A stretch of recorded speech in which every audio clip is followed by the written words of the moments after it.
حضرت ابو الحسن रहमतुल्लाह ताला अलैह फरमाते हैं कि बच्चे थे घर में 6-7, गुर्बत थी, काम मिलता कोई नहीं था और मैं काम चोर नहीं था, काम ढूंढता था, पर अल्लाह की कुदरत के काम नहीं मिलता था।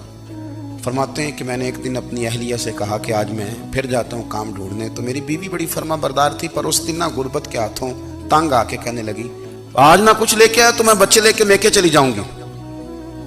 शेख फरमाते हैं कि मैं बड़ा परेशान घर से निकला, पर मैंने सुबह से लेके जोर तक काम ढूंढा, काम मिला कोई नहीं। तो मेरे दिल में ख्याल आया चलो काम नहीं मिलता तो अल्लाह अल्लाह तो करे ना, चलो बंदों की मजदूरी नहीं मिलती तो रब करीम की इबादत ही करते हैं। फरमाते हैं कि मैंने ना फुरात के पानी से वुजू किया, नहर के, शदीद धूप थी, साथ रेत थी और रेत तप रही थी।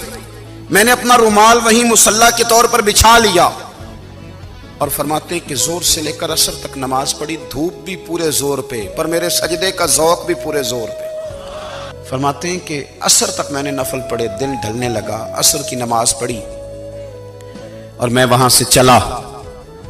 अब मैं जब निकलने लगा तो दिल में ख्याल आया कि छोटी छोटी दीवारें हैं घर की, बगैर कुछ लिए जाऊंगा तो बीवी दूर से देखेगी तो शोर करेगी कि फिर खाली हाथ आ गया है।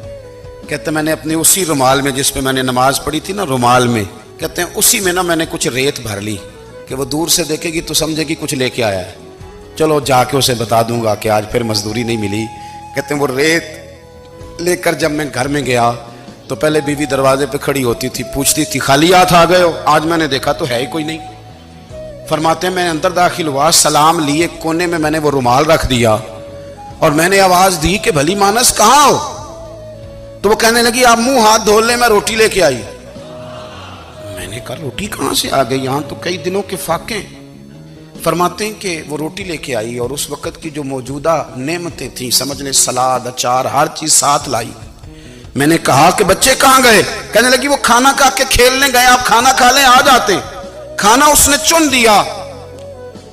मैंने हैरत अंगेज लहजे में सारी नेमतें अपने दस्तरखान पे देख करके बीवी से पूछा ये कहां से आया खाना, बच्चों को तूने कहां से खाना खिलाया, ये सारा कुछ कैसा है? कहने लगी पता नहीं आज आप किस करीम की मजदूरी करने चले गए थे, पता नहीं किस करीम की, मेरे घर में तो इतनी नेमतें आई हैं कि मुझसे संभाली नहीं जा रही, इतना अनाज है, इतना गंदुम है, किस करीम के दरवाजे आज चले गए थे? ये कहते कहते वो उठी और उठ करके कहने लगी पहले बड़ा कुछ आया था, अब क्या ले आए हो? और जा करके ना उसने वो रेत वाला रुमाल खोला, कहने लगे मैं तो लेके आया था रेत, तो मेरे रब ने उसे भी सोने और हीरे बना दिया।